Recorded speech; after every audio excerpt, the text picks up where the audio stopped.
Vous écoutez Radio Lomé, il est 12h30.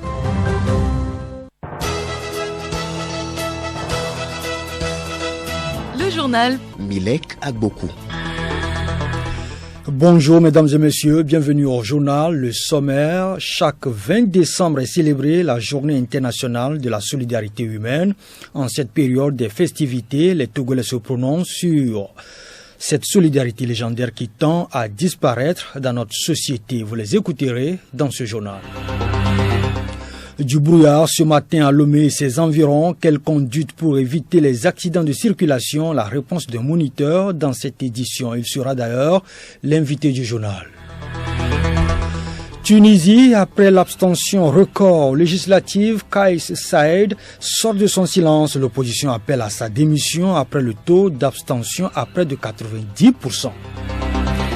Et puis sport, la deuxième division de football se joue ce mardi avec la 6e journée des matchs se disputent à Sokodé et à Bonsimé.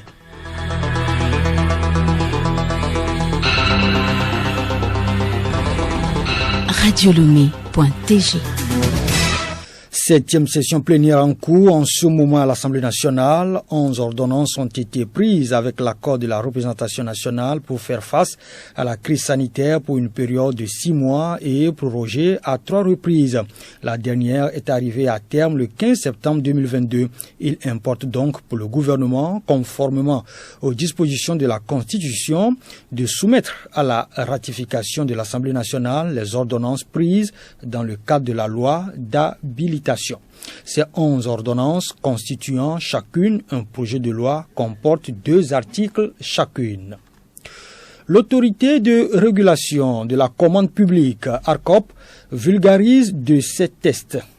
Ils ont été modifiés et apportent des innovations dans plusieurs secteurs, notamment les cadres juridiques et institutionnels. Il s'agit pour l'ARCOP d'apporter des corrections à certains dysfonctionnements pour plus de transparence dans la passation des marchés publics.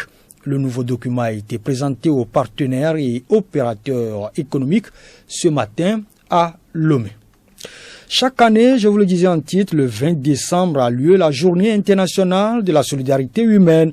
Par sa teneur, cette journée fait logiquement sens à la chaîne de l'espoir, organisation de solidarité internationale fondée en 1994 pour lutter contre l'injustice du lieu de naissance.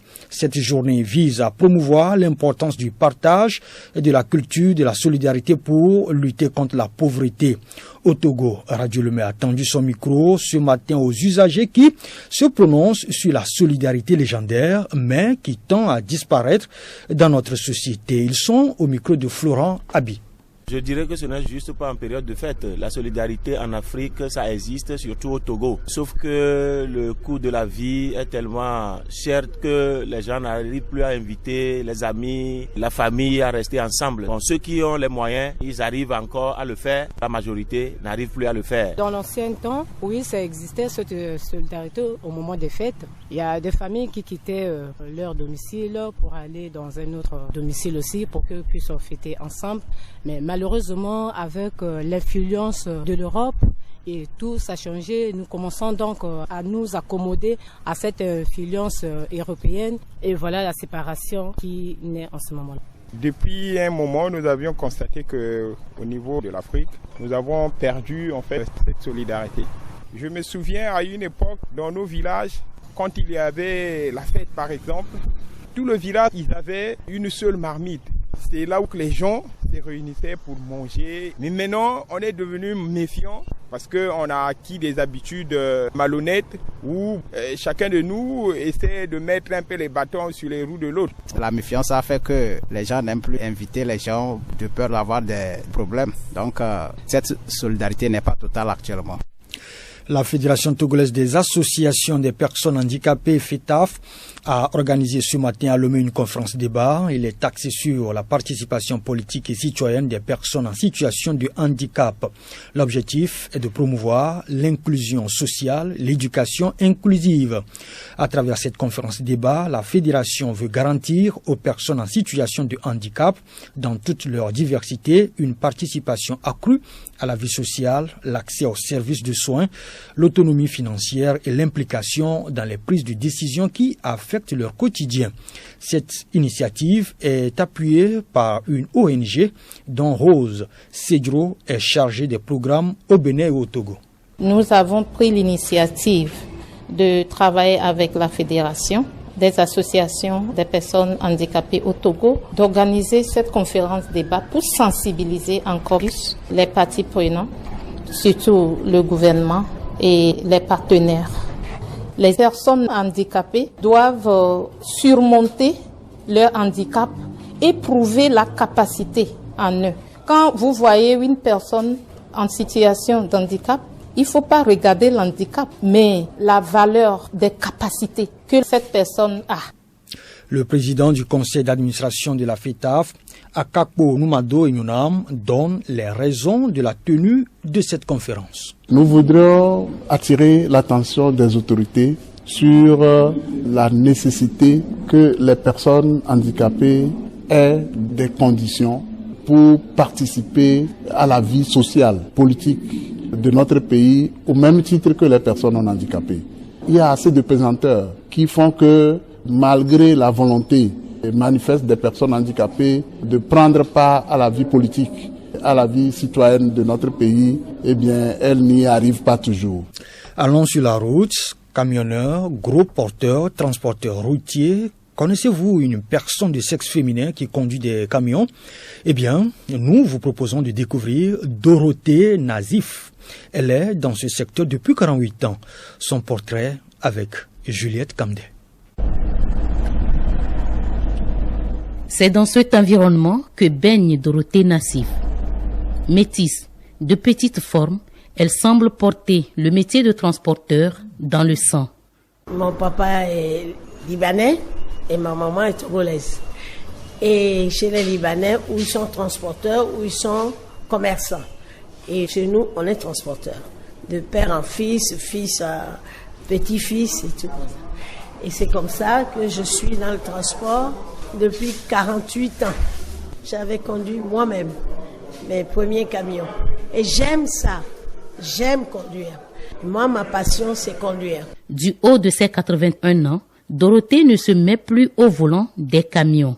Membre influente des organisations syndicales de routiers, depuis plusieurs années déjà, elle est patronne d'une entreprise de transport. Je travaille avec la brasserie du Bénin, je transporte pour eux, pour aller dans le pays de l'Uterland. Et je suis la secrétaire générale du syndicat des transporteurs togolais d'hydrocarbures. Et donc je suis dans le carburant aussi. Pétrie de plusieurs années d'expérience, Madame Nazif a su s'imposer dans un secteur hautement masculinisé. C'est pas une mince affaire. Ne deviens pas transporteur n'importe qui du jour au lendemain. C'est un métier qui n'est pas facile du tout. C'est un métier d'homme, comme on dit. Mais être femme pour être transporteur, il faut avoir du cran. D'abord pour pouvoir défier ces messieurs et discuter avec eux d'égal à égal. C'est pas évident. Dorothée Nazif, que dites-vous aux femmes pour qu'elles vous emboîtent le pas? De toute façon, le transport, c'est l'avenir. Il n'y a pas de pays sans transport. Il y a eu des femmes qui ont conduit les taxis. Moi, qui ai conduit les camions. Je les invite à venir, à emboîter nos pas. Mais il faut aimer, comme je vous dis. Solide, fascinante et bosseuse, on pourrait presque lire sur le visage de cette octogénaire tout l'amour qu'elle porte à son métier. Sûrement, vous l'avez aussi constaté ce matin, du brouillard à Lomé et ses environs. Quelle conduite pour éviter les accidents de circulation? La réponse avec Roger Petou, moniteur de formation. Vous le suivrez en fin d'édition. Le journal Milek Agbokou. Après 2 jours de silence, la présidence de la République tunisienne a commenté dans un communiqué le taux de participation législative du samedi dernier. Sa légitimité et celle du processus politique sont remises en cause par l'opposition qui appelle à sa démission après le taux d'abstention record à près de 90%. Malgré les avancées du pacte Kamine-Montréal adopté hier à la COP15 sur la biodiversité, certains pays africains sont déçus, à l'image de la RDC qui appelait à la création d'un fonds spécifique pour la biodiversité qui réclamait une contribution des pays riches beaucoup plus importante que les 30 milliards de dollars par an promis. Certains pays africains regrettent de ne pas avoir été entendus sur certains points, du Cameroun à l'Ouganda en passant par la RDC. Des négociateurs de la COP15 ont exprimé leur incrédulité quant à cet accord qui, selon eux, manque d'ambition. Plusieurs pays africains s'attendaient à la création d'un fonds spécifique dédié à la biodiversité. L'acte 6 de la D2 démarre ce mardi avec des matchs en avancée à Sokolé, puis à Bossime à Lomé. Une journée qui pourra voir le leader actuel se repositionner davantage dans son fauteuil de leader, Solim Lemou. Et c'est parti ce mardi pour le 6e chapitre de la D2. Le leader Gbekete joue froidant lanterne rouge de la D2 à Evala Stadium de Kara. Au municipal de Sokodé, Agua croise Ifodie, puis le dernier match de ce mardi oppose au terrain de Bossime Étoile filante de Lomé à Kotoko de la Vie. Les derniers matchs de cette 6e journée prennent fin mercredi. Sur son terrain, la GCA offre son hospitalité à CDF Aknour à Sokodé, Koroki Metete au rapport adversaire Doumbé à Womé. Maranatha FC croise les crampons avec Fukba, puis à Bossime, à Gaza affronte Arabia. Toujours au plan national, la D1 Lonato se joue mercredi et jeudi.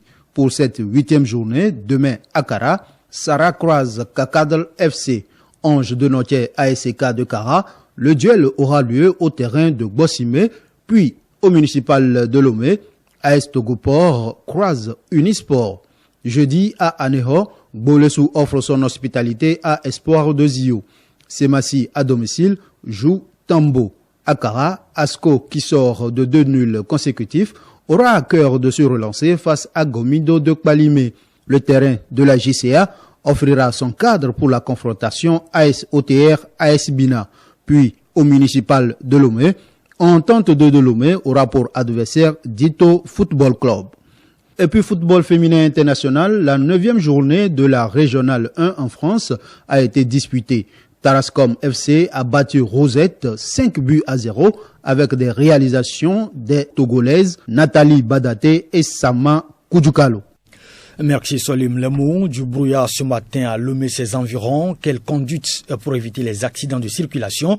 Roger Petou, moniteur, répond au micro de Geneviève Bognon.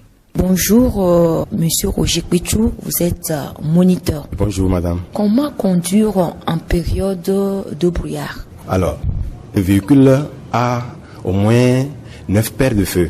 Il y a 4 feux obligatoires à l'avant et 5 à l'arrière. Donc, en période de brouillard, quel feu utiliser? Donc, on parle de feu brouillard, on parle de feu de position. Donc, en période de brouillard, on dit voir et être vu. C'est quoi? Signaler sa position sur la route. En faisant quoi? En allumant les feux brouillard ou les feux de position, qui permet au conducteur de signaler sa position aux autres usagers qui le suivent derrière. Alors pour voir maintenant, il faut aller maintenant en feu de croisement. Les feux de croisement s'éclairent déjà à 30 mètres d'éclairage, permettant au conducteur de mieux voir ceux qui sont devant lui et signaler sa position à ceux qui le suivent derrière lui par les feux de position. Alors donc, à ce temps de brouillard-là, nous invitons tout conducteur d'être éveillé et utiliser les feux brouillard ou les feux de position pour pouvoir éviter certains accidents sur la route. La limitation de vitesse, nous sommes en agglomération par exemple. En ville ici, nous voyons que le fait d'élargir un peu la chaussée, nous croyons déjà être sur les autoroutes, alors que ce n'est pas ça. Donc, en ville, le code prévoit que la vitesse maxi en ville est à 50 km/h, pas dépassée. Mais nous voyons que la chaussée est libre, on peut aller jusqu'à non. C'est ce qui cause plus d'accidents, des freinages brusques pour surprendre les autres usagers qui le suivent derrière. Alors, quelles précautions prendre concernant des véhicules en cette période? Je veux parler de la période de brouillard. En période de brouillard, d'abord rouler en temps normal et en respectant la vitesse imposée, hors agglomération comme en agglomération. Donc la visibilité est floue. Quand la visibilité s'arrête à 50 mètres et que vous roulez plus que 50 mètres, ça peut causer d'autres choses. Donc entretenons bien nos véhicules les essuie-glaces doivent bien fonctionner parce qu'il y a des gouttes d'eau, des buées qui collent sur les vitres. Là, il faut tout le temps utiliser les feux de brouillard, les essuie-glaces en tout temps pour éclairer sa visibilité. Régler les feux, les phares et tout afin d'éviter beaucoup de choses. Nous sommes en période de fête de fin d'année. Quelles dispositions prendre pour éviter les accidents sur nos routes?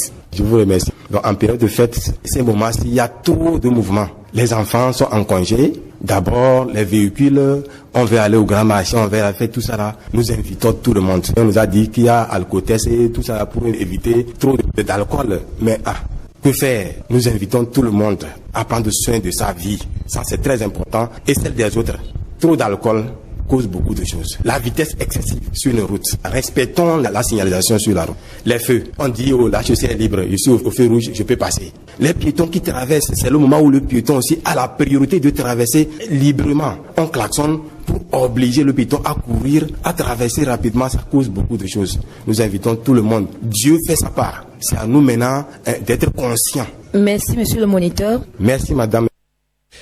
Et voilà les résultats du tirage numéro 24/2022 de l'autosport. Il s'agit des numéros suivants: 03, 04, 06, 07, 17, 21, 28, 31, 34, 36, 37, 41, 43, 45, 46, soit 15 matchs nuls. Point final à cette édition. Merci de l'avoir suivi. Je suis Mileka Gboku au micro. Voici le condensé du journal. Chaque 20 décembre est célébrée la journée internationale de la solidarité humaine. En cette période de festivités, les Togolais se sont prononcés sur cette solidarité légendaire qui tend à disparaître dans notre société. Vous les avez suivis dans ce journal. Du brouillard ce matin à Lomé, ses environs. Quelle conduite pour éviter les accidents de circulation? La réponse de Roger Petou, moniteur de formation que vous avez également écouté dans cette édition. Il était d'ailleurs l'invité du journal. Tunisie, après l'abstention record aux législatives, Kais Saïd sort de son silence. L'opposition appelle à sa démission après le taux d'abstention à près de 90%.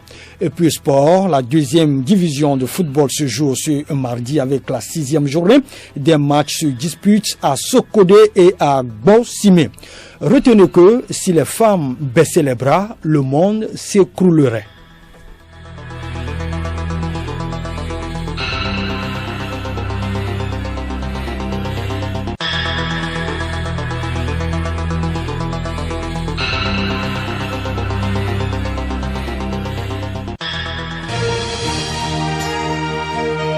Radio Lomé, boîte postale 434, email radiolomé@radiolomé.tg. radiolomé.tg